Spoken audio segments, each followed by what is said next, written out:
Okay, hello everybody. Can you hear me? I've turned down the volume on my phone that I'm checking on Facebook. So if people could just type that they can hear me okay.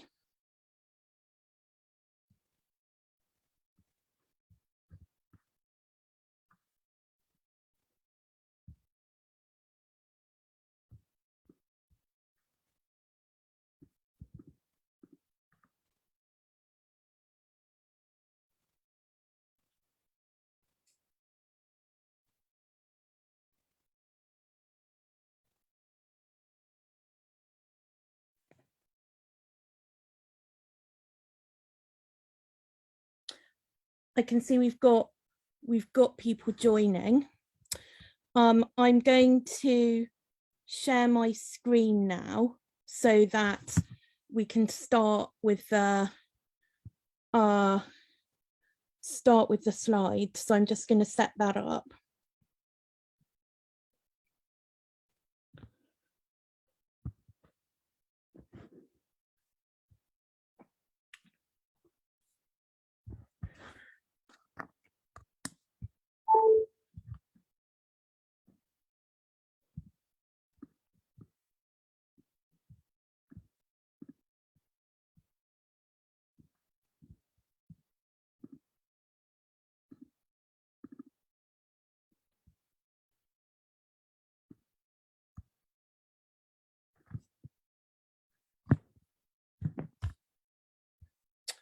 Okay, so I can see people can see the slides, which is good. And I can also see that people are joining. I'm going to put this into a slideshow.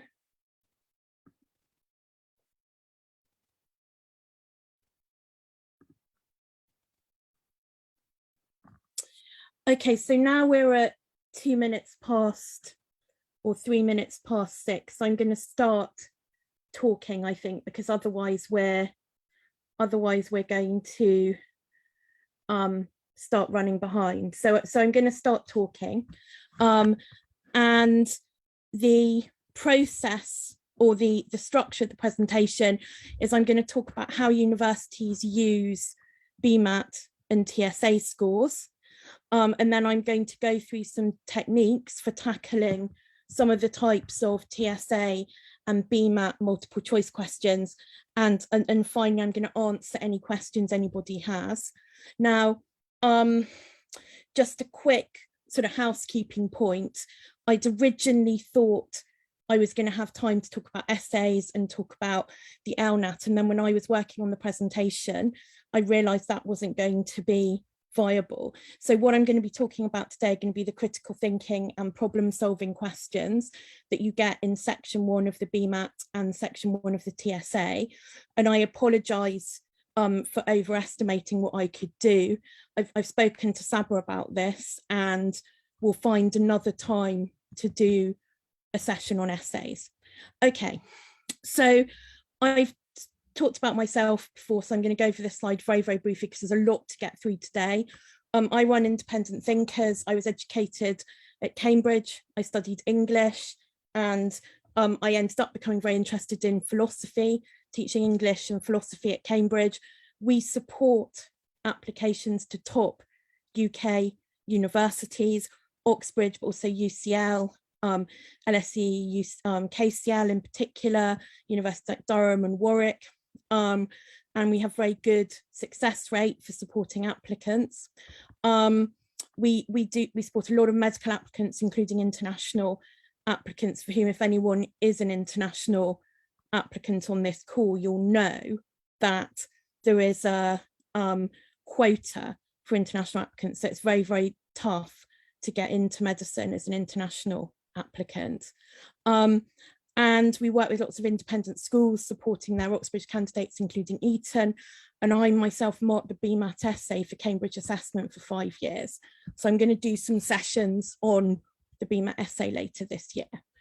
Okay, so if you need to get in contact with me, or you'd like to get in contact with me, this is my email address. This is the sign up form, the Google sign up form for the slides. And if you like and follow us on Facebook, you will find out about all of the courses and things that we offer. And I've just got one more sort of point here, which is we're running a Bmat TSA Section 1 course in July and August. I've got all the dates here. It should be a really, really good course. We've been teaching Bmat Section 1, TSA Section 1 for a long time, and we've developed lots of tips and strategies for students. Okay, so bit of housekeeping. I'm very, very happy to answer any questions that anybody has. So if people type those into the chat under the presentation in Facebook, and I will very happily answer those as we go along. Okay, so just please at any point, anything you want to ask, just type those in. Okay, so very brief introduction here. TSA is a test used for students. It's pretty much exclusively used by Oxford now. I think UCL uses it for one course. Cambridge used to use it for land economy. They don't use it for that anymore. It's been brought in or brought back to be used for geography this year. And the Bmat, as I'm sure most people know, is taken by medicine applicants for Oxford, Cambridge, Imperial, UCL, and Brighton and Sussex Medical School. Okay, so the big kind of question that I want to go over first is how universities use these admissions tests, because that's not necessarily straightforward from the websites and from the information out there. So first of all, Bmat and TSA scores are used to select candidates for interview. So that's the main thing that I would say universities use them for. For those courses where these tests are used, they're a very, very important factor. I'm going to talk a little bit about the difference between Oxford and Cambridge in a minute with regard to that, but they're a very, very important piece of data. So certainly for the TSA, I know that there are admissions tutors in Oxford who really see that as the most important piece of information that they have about a candidate. So, you know, they're distinguishing between lots of candidates with great grades, strong personal statements, great references from their schools, and they need this extra bit of data. Now, in all cases, whether we're talking, so we're talking in this talk, I'm focusing on Section 1 of the Bmat and the TSA, and that's because they ask the same types of questions, and we're going to come to that part in more detail soon. The scores are converted. So what you need to understand is how that score conversion works. And that's what I'm going to talk about a little bit at the beginning of this talk, and then we'll go on to looking at specific questions and techniques for questions. So scores are converted. So what I've got here is the Bmat score conversion table. And I'm going to go into a little bit more detail on this. This is the 2021. They produce these for each year. So if you go to the Bmat on the Cambridge Assessment website, you go to the past papers for Section 1, and you then look at the basically you'll find the answer key, and the score conversion is downloadable. So this will vary a little bit from year to year, depending on the difficulty of the test. But generally speaking, for Oxbridge, you want to try and get yourself above a 6. And for, I would say, for Imperial, you want 5.5 to 5.4, which I'm going to explain a little bit more in a minute. For UCL, again, you want above a 5. So, and as you can see, on a converted score, you know, that's actually quite a high score, because the 6.2 is 26 out of 32 in Bmat Section 1. And the other point to remember is that universities refer back to these admissions tests before they make the final decision. So to give you an idea about this, what this means is that Oxford, for example, will shortlist people using the Bmat score. The interviewers will not have access to students' Bmat scores, interestingly, but once a candidate has been interviewed and their interview's been scored, they will then look back at the Bmat score before making a final decision. Okay, so I'm going to go through this quite quickly because I'm happy to share this with the group, share this bit of the slides with the group, but this is the UCL data. As you can see, it varies a little bit year on year.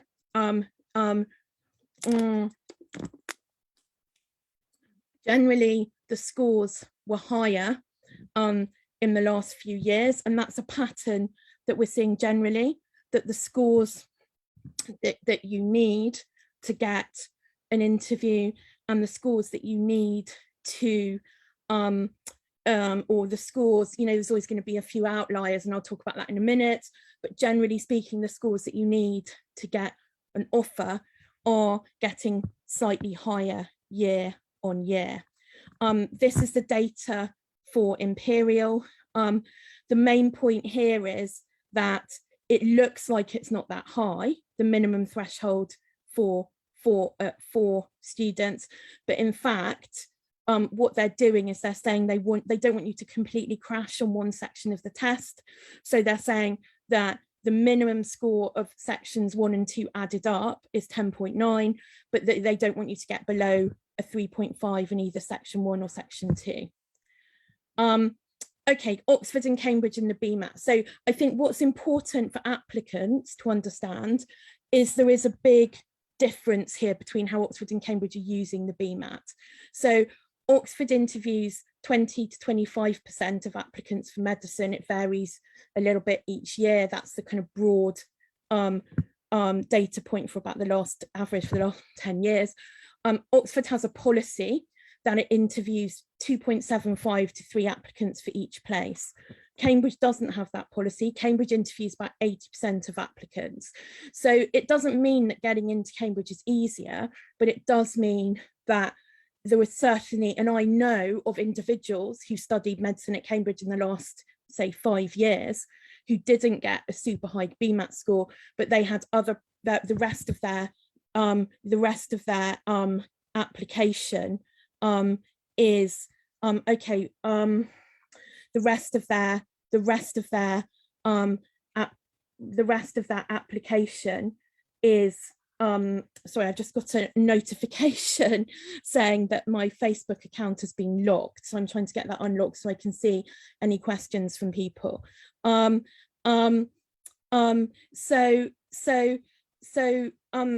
Cambridge interviews 80% of applicants, so there is a little bit more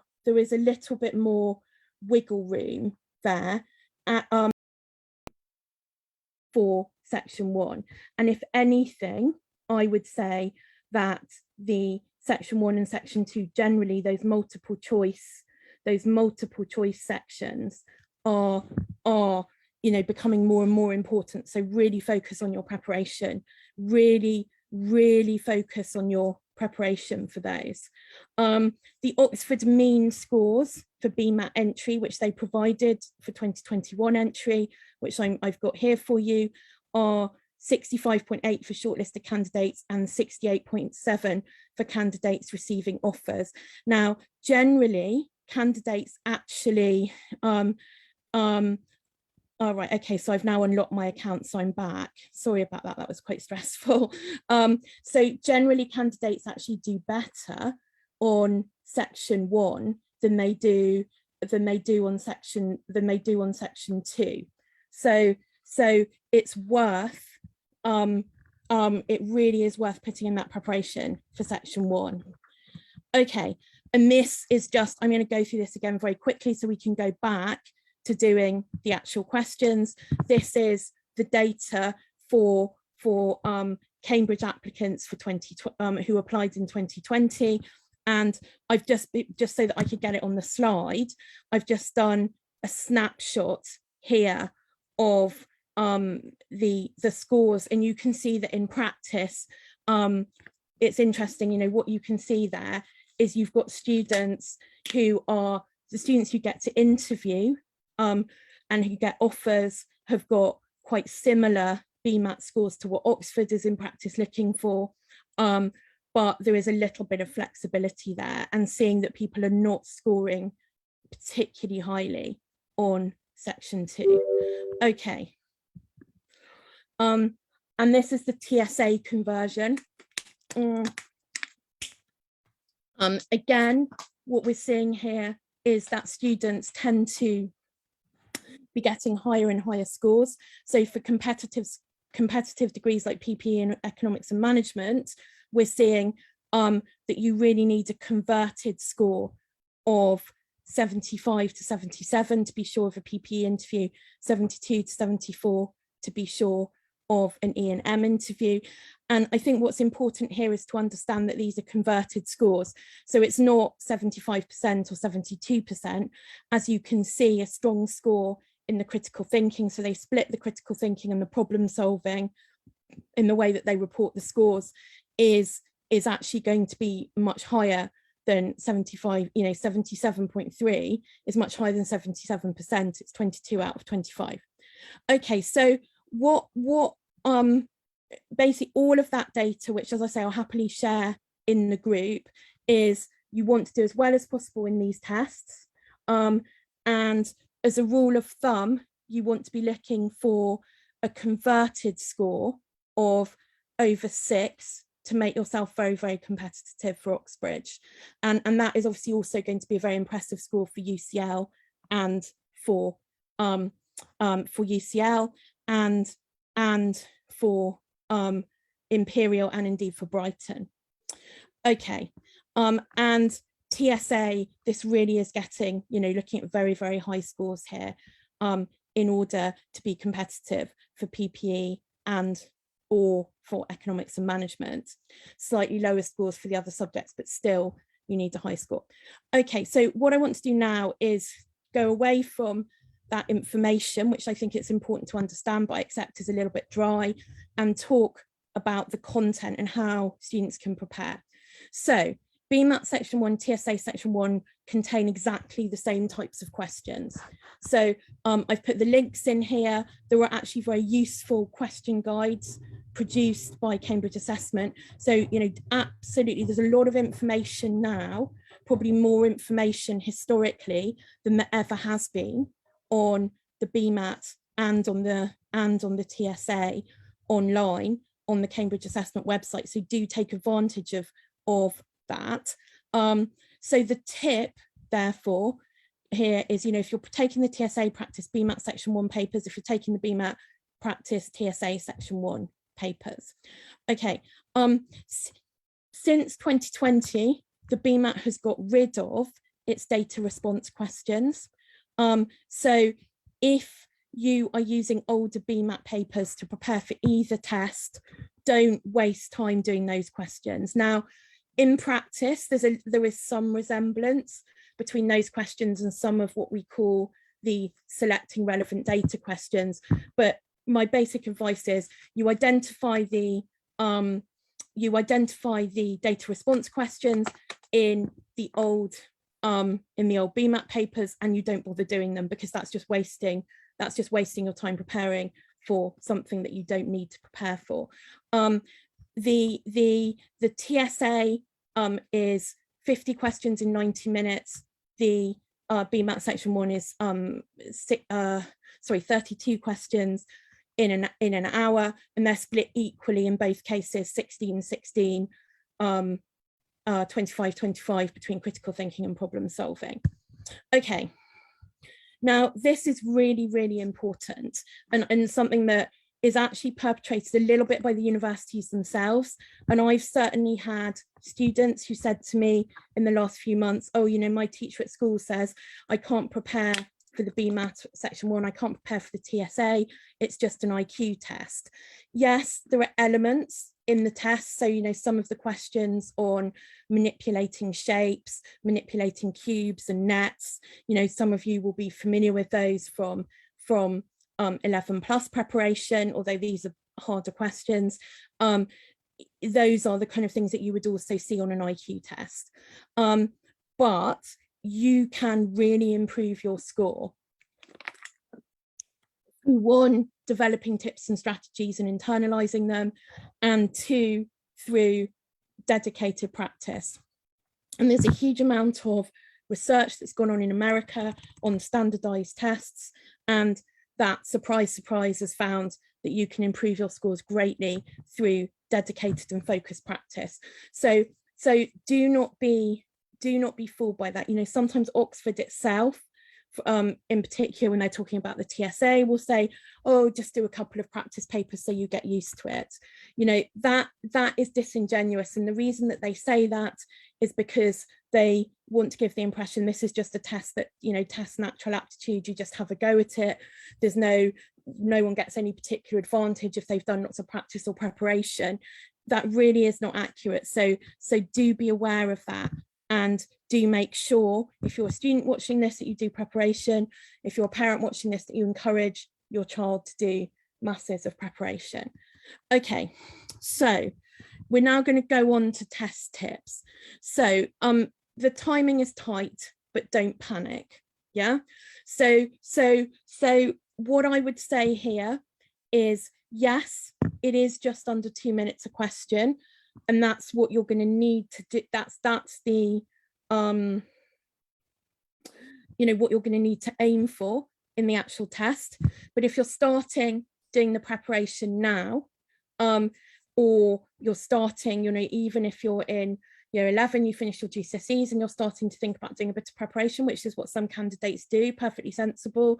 You know, get your technique. It's like 11 plus, or even like a GCSE or an A-level exam. Get your technique right and then work on speeding up. Don't rush and make lots of errors. You will get quicker. You just need to do lots and lots of practice. And I'm also going to give you some other tips for certain areas as we carry on. Second one, don't panic if you find the test hard.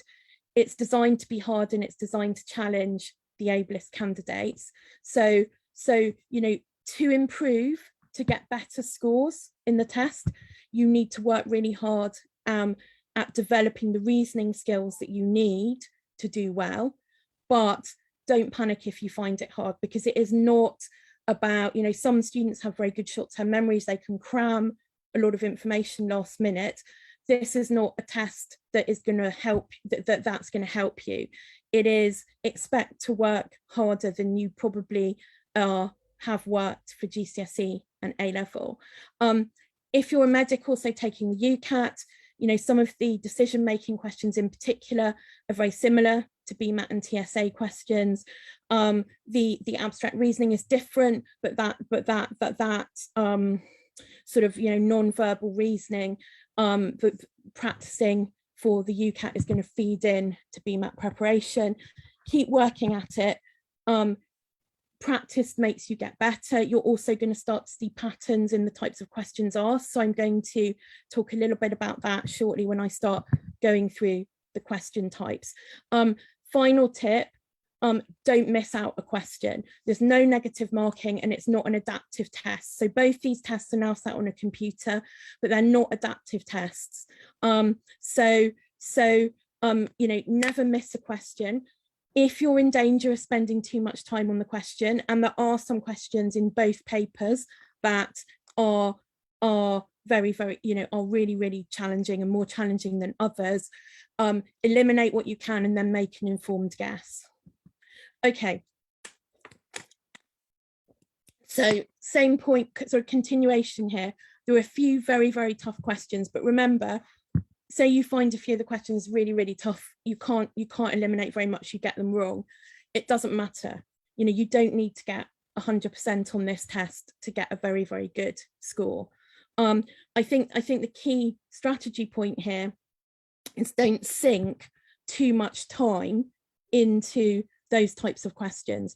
You know, if you're really struggling with the question and it's taking you a long time, i.e. significantly more than 2 minutes, just stop it. Just stop it and give either decide you're going to come back at the end of the paper, or give an educated guess and move on. Okay, work methodically and carefully, but do be aware that there are some questions that as you practice, you should be able to do in less than 2 minutes. So do that and bank the time to spend on the harder questions. You are provided with scrap paper in the exam. So it's very useful to use that. And when I go through some of the questions and I go through the process of being able, how I would go about answering the question, you'll see what I mean about using that scrap paper to make notes. Often the maths questions, there are lots of steps to do, and it's very helpful to make notes, and you're less likely to make errors if you do that. And then we're going to talk about elimination strategies as we go through the presentation and we look at specific questions. But as with all multiple choice exams, often elimination is quicker than working out the answer. And learn to use elimination effectively, and also possibly to judge when you look at a question which ones are going to be elimination questions or which ones are going to be questions where you can use elimination effectively. Okay, so we're now looking at the problem. We're going to now have a look at problem solving, and we're going to have a look. We don't have time to go through all the types of question in the presentation, so we're going to focus on relevant selection and finding procedures. So first of all, tips for relevant selection questions. And again, this is where preparation is going to be key. Make sure your mental arithmetic is fast and it's accurate. Now, there are people are taking these tests in different, coming from different backgrounds in the sense of doing different A levels. Someone who as applies for PPE is almost certainly going to be doing different A levels from somebody who's a medic. And I know we've had a few questions in the group about people asking about, do I need A level maths for medicine? What my understanding from talking to my students, and bear in mind I don't come from a maths background, is that the kind of maths that you're doing for A level is different from the kind of maths that you need for this test. So absolutely revise your mental arithmetic, make sure that's accurate and that is fast. That's what's going to help you here. Okay, the point about the relevant selection question is that they're giving you more data than you need to answer the question. So you don't need to process all the data to answer the question. So try and look at, some shortcuts. I'm going to talk about that a little bit more in a minute in relation to a specific example. What I would do for these questions, that what they typically do, and I've got a question here from Bmat 2019 that I'm going to go through with you in a minute, is they provide you with more information than you need. So you need to learn to screen out looking at information and data you don't need. You don't need to spend time processing that. So, but what you do need to do is make a list of the criteria that you need to answer the question. So what I mean here is all of this text under the table, you make a list here: pick up the car at the hotel, drop it off at the airport, car must have a sunroof and air condition, I don't want a car above 1,600cc, and I don't want to pay, I can only afford $160. Okay, elimination, I'm going to show you an elimination process for this question. Sometimes for some of these selecting relevant information questions, sometimes you will need to do calculations to get the right answer, but before you embark on calculations that are obviously going to take more time than not doing a calculation, than just reading something off the table, see what you can eliminate before you start doing calculations. And then look at the numbers. So if you have a question where you can round numbers up and down in order to make doing the calculations quicker, do that. Okay, so if we look at this question, and I will sort of keep this on the screen and come back to it. But what I did here is, and this is what I mean about using the scrap paper, list the criteria and then check them for each car. So obviously I've typed this out, but you can do this in, very shorthand form. And then using the list of information, you can then eliminate and read off the table. So sorry, that's a practice question. So if we look here, okay, so I've got my list of things. So look for the gaps in the table. So first of all, you know, he wants to pick up and drop off at the hotel. Okay, so we could get rid of Ashler because it doesn't, you can't pick up and drop it off at the hotel. Okay, next, then go down to the next thing, drop the car off at the airport. Okay, you can just look and you can see lots of ticks in that column. So that's not going to help you answer the question. So don't think any more about that. Then the car must have a sunroof. Okay, so we read across and we see that neither Besner nor Fire have got a sunroof, so get rid of them. The car has to have air conditioning. That doesn't add anything because we've already got rid of, sorry, I apologize. We've already got rid of Beza, but we can then get rid of Degas. Okay, I do not want a car above 1,600. Fire's already been eliminated, doesn't really help you. Maximum budget, $160. Okay, so I'm then going to eliminate ELOCs. And I've got the answer. Yeah. And then check your answer by reading across the table. So if we then go back, Chronal, we can see that Chronal fulfills all of the requirements. So you can also see there that we didn't even need to look at the two columns, cost for 1 day, cost for 3 days, because they weren't going to help us answer the question. Okay, so this is a practice question that I'm hoping there's some students on the call as well as just parents. This is a practice question that we're going to do together. So if I was doing this, again, I would be looking at that text information. Here we've got two tables that makes it slightly more difficult. I'm going to be looking at that text and making a list from the text of what are the criteria that I need. Okay, so here we might have to do some basic calculations because in terms of the operating system, we need 300 GB, but then we also need the storage of the games as well. But before we start doing that, which is more difficult, let's have a look at what we can eliminate. So I've got Facebook open here. So do people want to type in what can we eliminate easily from this, looking at this list of criteria? What can we eliminate easily? So for example, if we look at screen size, what can we get rid of?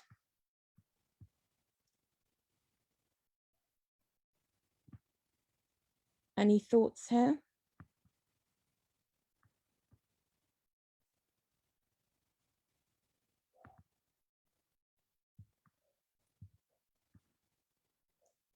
Okay, so I'm not seeing anything typed in, so I'm going to do it myself here. So I can immediately get rid of pair, right, very easily without even looking at the storage or anything else, because it has a screen, the screen size is too small. Okay, so what I can then do is I can then compare the two tables. So here we've got the minimum processing, for example, we've got the minimum processing speed for some of the games. So one of them, the highest, there we've got 2.7, SNSV's only got 2.5, so we can get rid of that. So that's that. Again, we've just been able to eliminate those quite quickly. If we look at the memory, we can see that the maximum memory any of the games require is 8, and we've got 2 here. We've got SNMV we've already got rid of, but we've got Racer that we can get rid of because that has a memory of 4, so that's not going to be sufficient.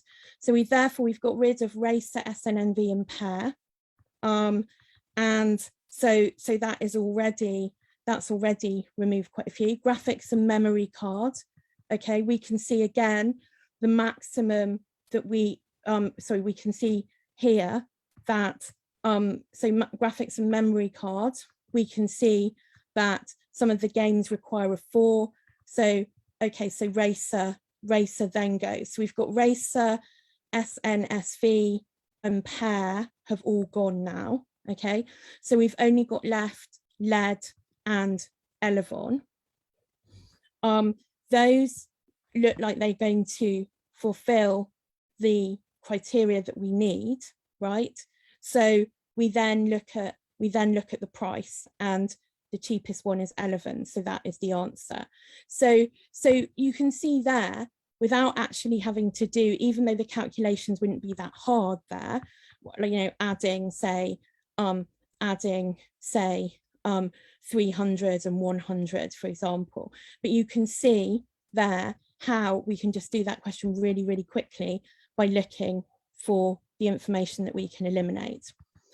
Okay, so we're now going to look at finding procedure questions, which tend to be a little bit trickier. So for these questions, one of the best tips that I can give is write out what you already know. You know, often writing out what you know will help you to answer the question. It may be that you need to do some algebra. So that means that you may need to allocate an X or a Y to some unknown values.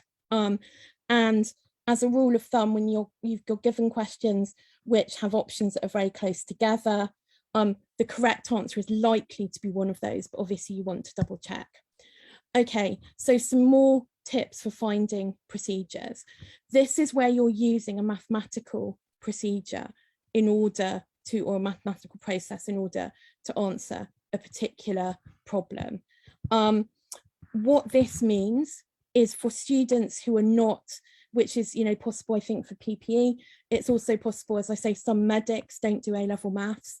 So if you're not doing maths, or you're out of the habit of doing maths, and also the kind of maths that you need to do in order to answer these questions is, if you are doing A-level maths, going to be more low, sort of a lower level of maths than you're doing in your A-level. Make sure that you revise Key Stage 3 and GCSE maths that's going to come up in the test. So there are certain types of questions, if you look across the past papers and the practice tests, there are certain types of questions that tend to recur. One are, you know, for example, how ratios change when liquids are mixed. So you have, you know, you have like a typical question might be, you've got some paint and, you know, it's a kind of 40-60 ratio of one color to another, and then something else is mixed in, and how does that change the ratios? You've got work, rates of work over time by teams, you've got speeds and distances, you've got percentage decreases and increases, and you've got probability questions. So, you know, learn generic methods for working out those type of questions, and if you need to, brush up on GCSE maths, linear algebra, simultaneous equations, ratios, percentages, etc., that is going to help you to answer the questions. Okay, so this is a TSA question from 2020. I'm going to leave it up on the screen here. The important thing, I think, to note about this question, which is what we see quite a lot on TSA questions, is there quite a lot of different little bits of maths that you need to do in order to get the answer. And what they're reckoning on, the kind of trap of the question, is quite a lot of students will miss out one of these steps, or one of these calculations. Now, I would say for this question, it's very difficult to start eliminating straight up. You're going to need to do some calculations before you can start to find out the right answer.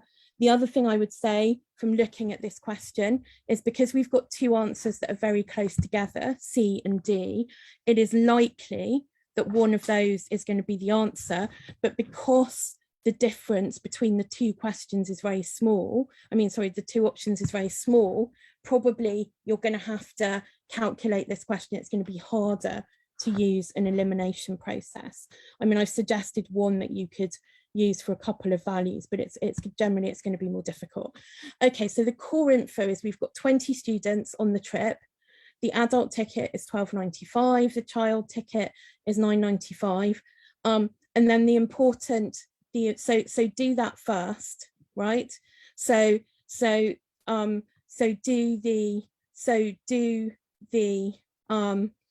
8 times £12.95 and the 12 times £9.95 first. Do use shortcuts there in terms of doing calculations. So for example, it's actually much quicker to do 12 times 10 and then 5 times 12 and subtract the answer, the 5 times 12 from the 12 times 10. that's going to be a quicker way of doing the maths. You can just do an estimate and say that you've got 120, but you've got two values that are very close together, so that might not be sufficient. Okay, what they're reckoning on is that people are going to miss out for every 4 students under 16, 1 teacher is needed. So there are 12 students, there are 12 students under, I misspoke there. Every 4 students under 16, 1 teacher is needed. So therefore, we're going to need three additional adults there.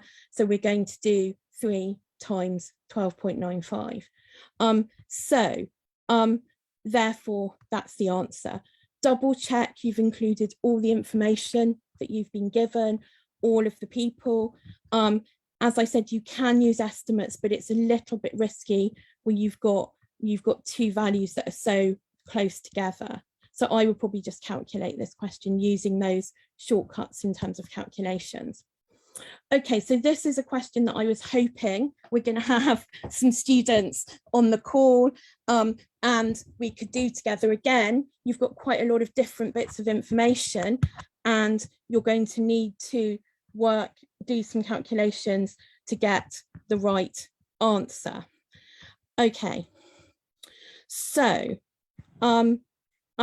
okay, what is the cheapest option? The way that I went through this question is I just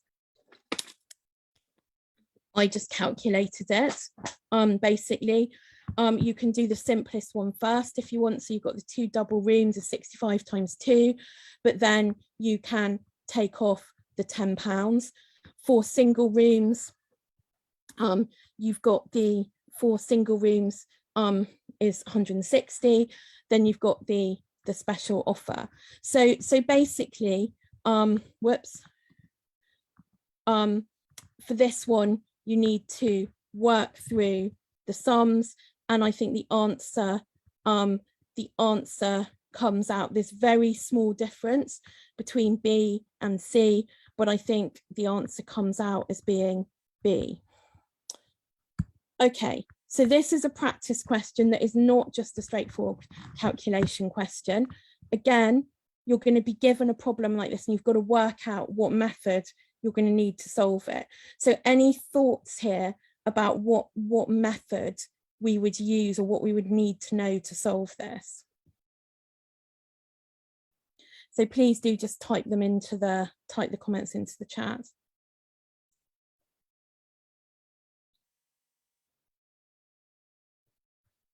Any thoughts at all about how we're going to solve this question?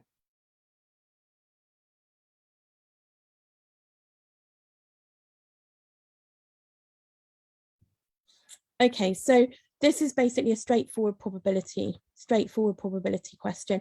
You can actually do it also just working through with logic, but the quickest way is going to be doing it through the probability calculation. Again, make sure that you revise GCSE probability.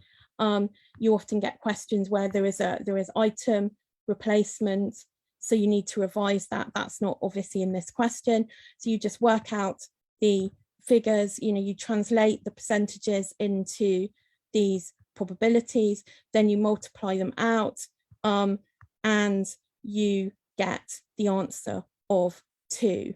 So again, the highlight point there is make sure that you revise this stuff if it's stuff that is quite a long time in the past for you, and that can be true for A-level maths students as much as it is for people who aren't doing maths.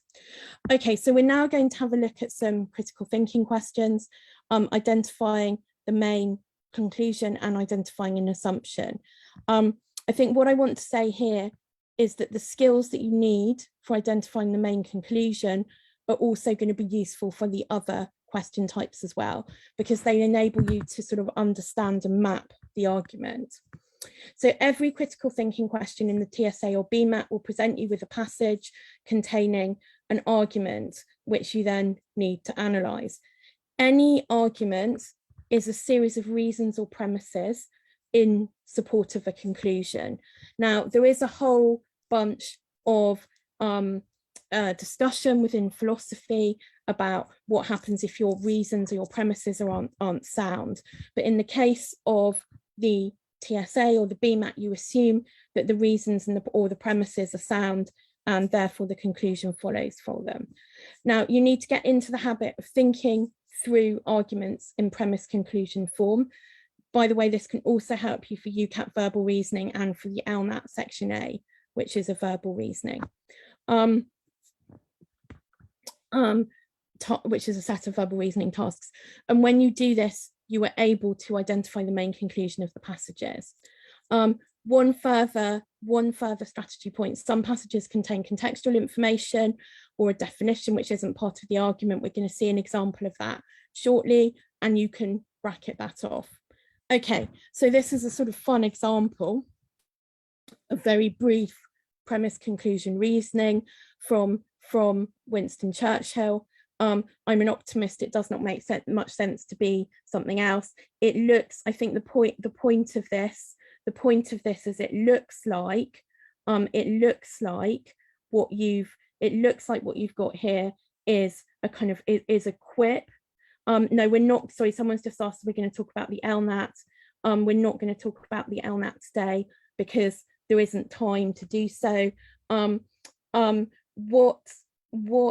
However, what I'm talking about now is relevant for LNAT applicants. So if anyone is interested in that test, they can come on the call now.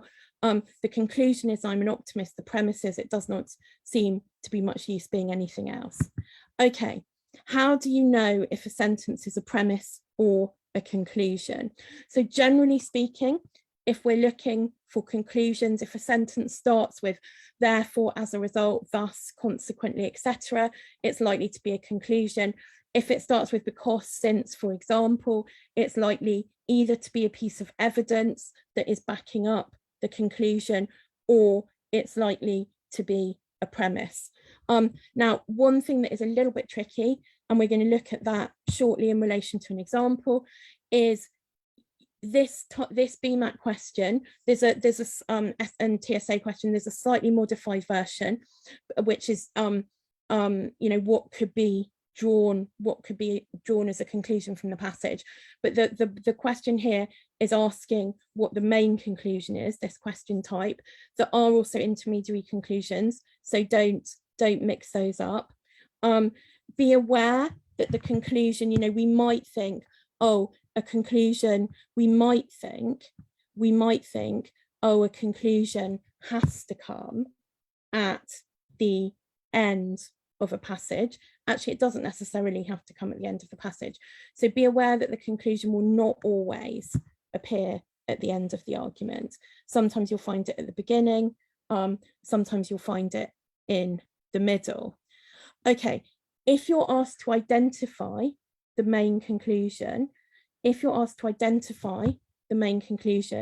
will be able to find this in the passage. So I'm going to talk about assumptions shortly, but if you're asked to identify the main conclusion, you will be asked to find this in the passage, even if it's stated in different words from those used in the answers. A useful tip: frame the answer in your mind. So work out what you think the conclusion is and then cross-reference it to the options. Okay, so this is a worked example of how we're going to split the text into premises and conclusions. And I'm just going to show you here what's the main conclusion of this argument. Okay, so we're running a little bit tight on time here. So I'm going to go on to my next slide here.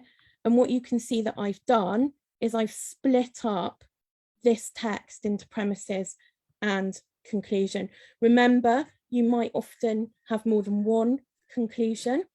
And so here, what you can see is that conclusion 2, which builds on question one, conclusion 2, which builds on conclusion 1, is the main conclusion.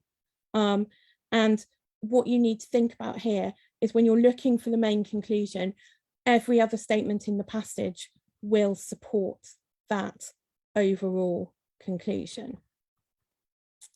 Okay, so we're now moving on to an example question that I'm going to to put up here, and I'm going to give people time to read it. So hopefully people will give, people will provide, hopefully people will provide some ideas about how we might go about answering this.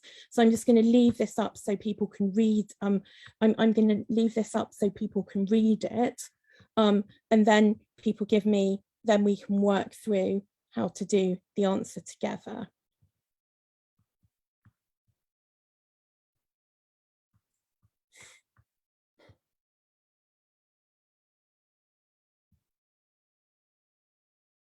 So to give you a clue, this is an example of a critical thinking question where we've got quite a lot of initial text that is not really part of any kind of argument, and it's not a premise either.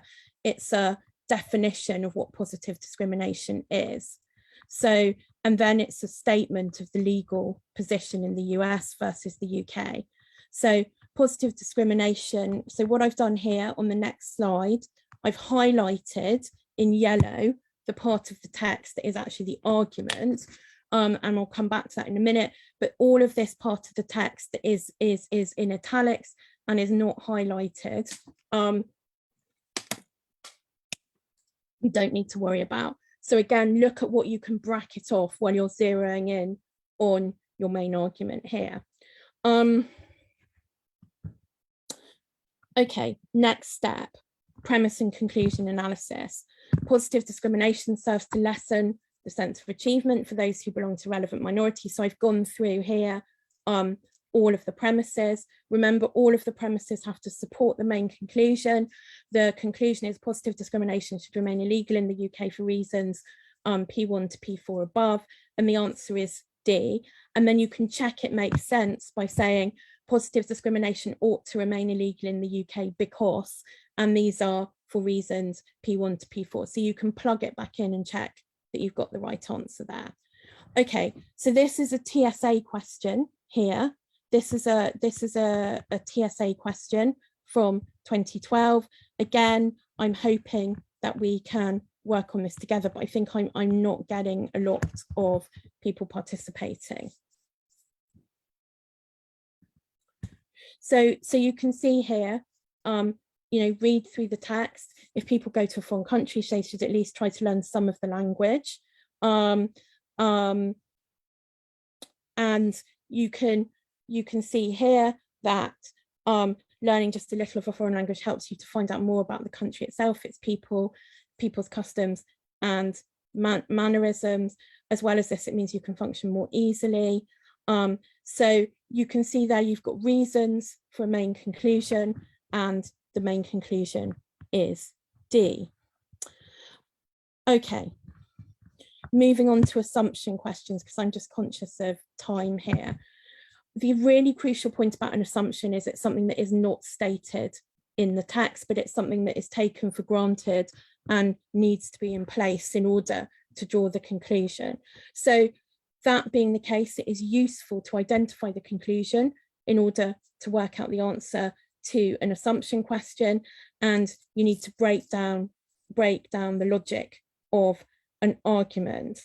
Okay, so another test is that you look at the answer choices and you'll ask yourself which of the claims are necessary for the argument to function. And this is a type of question where using elimination can work very well. Okay, sorry. Okay, so this is a worked example, TSA question 2016, the funding, about the funding for education in prison. Which of the following is an underlying assumption of the above argument? So what we need to do is we need to identify what the main conclusion is.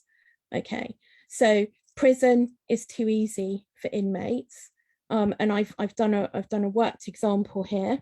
So I split it into the premises and the conclusion. The conclusion: we must give prisoners the chance to develop literacy skills, and access to this educational provision will help reduce reoffending and prepare inmates for life outside prison. Okay, so we've got our conclusions. What's going to be an assumption? And again, here what I've done is I've used an elimination method. So, sorry, that slide.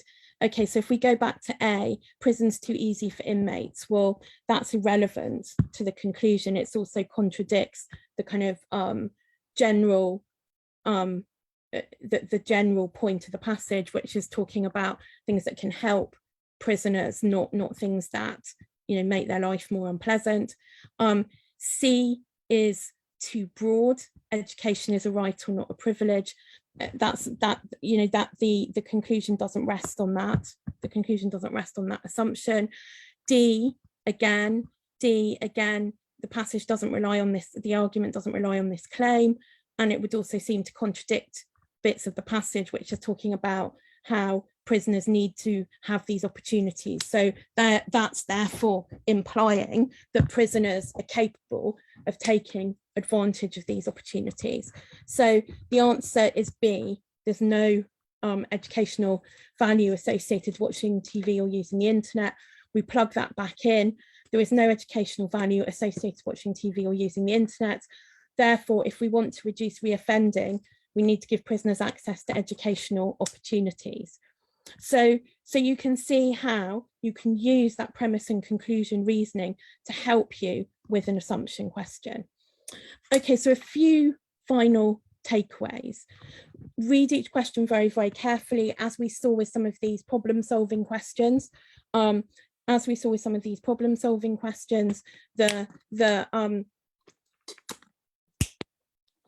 you know, there's an additional bit of information which they're kind of putting there as a trap, and they're thinking that you might miss out in your calculation. Work methodically and check your work. You get a note, you know, you get scrap paper, use it. Elimination on partial elimination is often the best method, but do use that judiciously and strategically. And practice. If you're taking one of these tests this year, I would be looking, as in later this year, for 2023 or deferred 2024 entry, I would be looking at working maybe 2 to 3 hours a day, obviously with breaks over the summer. So has anyone got any questions that they want to ask? I'm going to flip back here to and I'm happy to share these slides with the group. I'll liaise with Saba about that, because I'm not sure how to upload files, and I'm not sure if I'm allowed to do that either. So my contacts, my email address there, and this is the TSA Section 1 Bmat Section 1 course we're running this summer, at the end of July, beginning of August. So does anyone have any questions?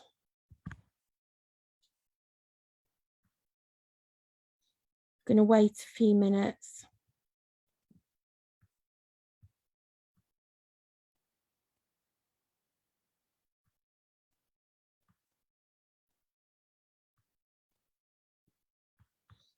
Okay, I don't think that we do have any questions, so thank you very much for today.